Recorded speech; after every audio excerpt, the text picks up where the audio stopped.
ይቅርታ ጠይቄያታለሁ ታውቃለህ። በአባቷ ፊት በማስለመንኳት ቃንም ማለ ካልተለያየን አለች። እሺ እንለያይ ስል አሁንም ሀይሚ ያለች ሶሪ አረብስ ትላቸው ነገር አለ ላይ ቤተሰብሽ እንኳን ደህና ተቀበላችሁኝ። እዚህ ቤት ስመጣ ቆይቼ ኦልሞስት አመት ማለት ነው። አንድ አመት ሆነን የዊና 100,000 አክብረን ነበር ሄድነው አይደለ? እኔ ደጉ ጊዜ ቅመም ነበረች ምናምን ብቻ ሰብስክራይብ ያላረጋችሁ ሰብስክራይብ አድርጉት ዊናችንን በርሲ። ሁለተኛ ደግሞ መተህ እያለቀስክ እየከፋክ ምናምን እንድትመጣ አልፈልግም። ገብቶሃል? ሁሉም ሰው ተሰምቶት ምናምን ብዙ ጊዜ ተደብቀን የምናለቅስበት ጊዜያቶች ይኖራሉ። ሰው ነን አይደለ?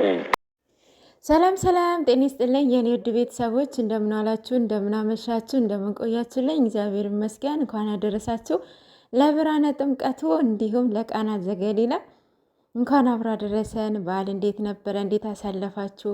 እግዚአብሔር ይመስገን ደስ ይል ነበረ በጣም። ያው በኦንላይን ነው የምንከታተለው፣ የሚመቻችሁ ትሄዳላችሁ ማለት ነው። ያው ዱባይ ያላችሁ ናችሁ የመውጣት እድል ያላችሁ ብዬ አስባለሁኝ።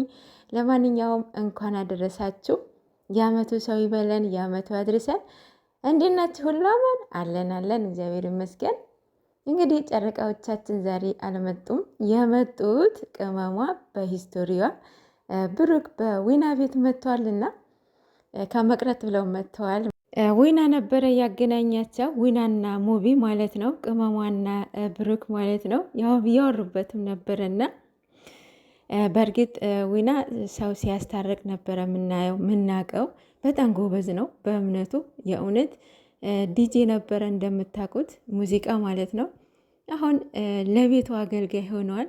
እመቤታችን ቅድስት ኪዳነ ምሕረት መልሰዋለች። ሁላችንም ተመልሰን እንግዲህ ጸሎት አርግ ብሎታል። አዎ ሁሉም ነገር ሚዛው ጸሎት ነው።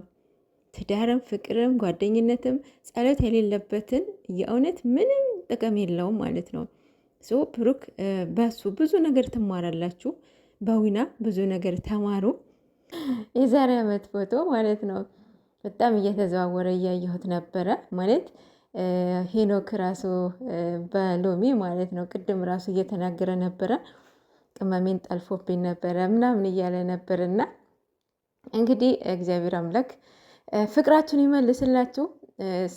ሳያስቡት የበቀ በጣም የማይሆን መንገድ ሄደዋል፣ የማይሆን ቦታ ገብተዋል። እና ሳያስቡት ማለት ነው። ኤኒዌይስ እግዚአብሔር ያስተካክልላችሁ ማለት ነው። ማለት አሁን እዩ እኔ እንጃ እንዲህ እርጉዝ ነች ብለው ይህን ያክል የሚሳክሰውን የምር እዩ እርጉዝ ናት? ኧረ በስመ አብ! የትላንትናውማ በቃ ጭራሽ ቀጥታ በቃ ሆዷን እኔ እንጃ በስመ አብ! እኔ ምንም አላምንም ምንም ማለት ነው። ምክንያቱም አሳማኝ ስላልሆነ ማለት ነው።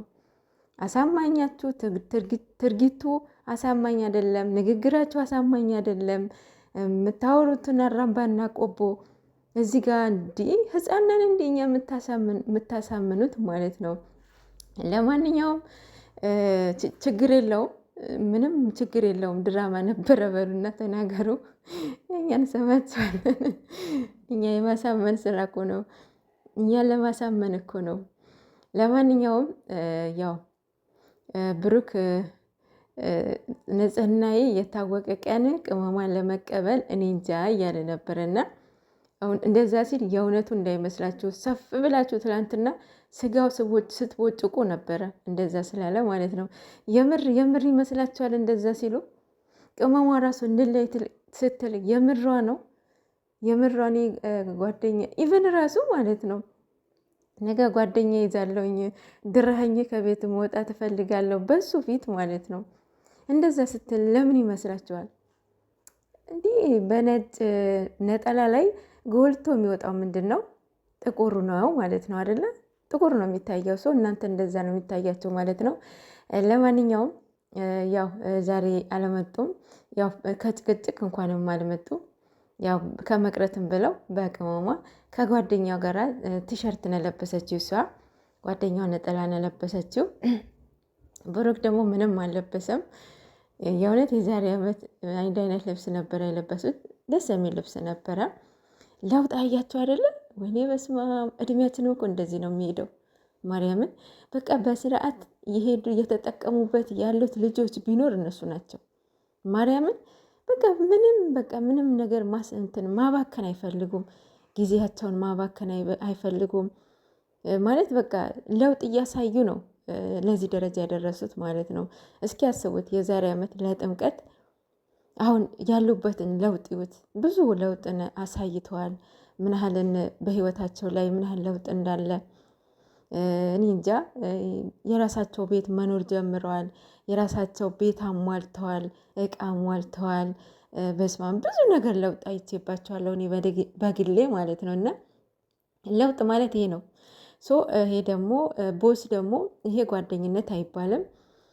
ምንም ይሆን አደራ ተሰጥተዋል። ቤቱ ልጆቻቸውን ለቀህ እንዴት ዱባይ ትሄዳለህ? ሜቢ ማለት ጨንኮት እውነትም ሊሆን ይችላል። ግን ደግሞ ሄዶ እንደምንም ብሎ ጓደኝነት እንደዚህ አይደለም። የእውነት እስከ ጥግ መሄድ ነበረበት። ጥሏቸው ዱባይ መሄድ አልነበረበትም። ግን ደግሞ ያው እንደ ሰው ፍላጎት ነው ማለት ነው። ኤንዌስ ይስተካከላል፣ ዋንዴ ይስተካከላል። እናንተም ሰከን ስትሉ ነው። እናንተም ባውንደሪያችሁን ዚብ ሲኖረው ማስተካከሉ አይቀርም። አንድ ቀን እንደዚህ ቁጭ ብለው አንድ ላይ ቁጭ ብለው የእውነት የመልስ ምት ነው የሚመልሱላችሁ ማለት ነው። ዋንዴ ጠብቁ ማለት ነው። ሌላው የእዩ ወንድም ነው ይሄ ሳሚ ተብዬው ማለት ነው። ማለት ዛሬ ደግሞ ተቀይሯል። ምክርም እያለው ነበረ። ለብሩክም እየመከረው ለቅመሟ ነበረ እየመከራት የነበረው። እንግዲህ ከልብ ከሆነ ጥሩ ነው። ሰው የምድራዊ አይደለም ማየት አለባችሁ፣ ሰማያዊ ቤታችሁ ነው። አሁን የምር ማለት ነው እዩ እርጉዝ ከሆነች ይህ ሁሉ ኦዲየንስ እያለቀሰባት፣ እያዘነባት፣ እየረገማት፣ እየሰደባት። ለነገሩ ሩታም ወልዳለች።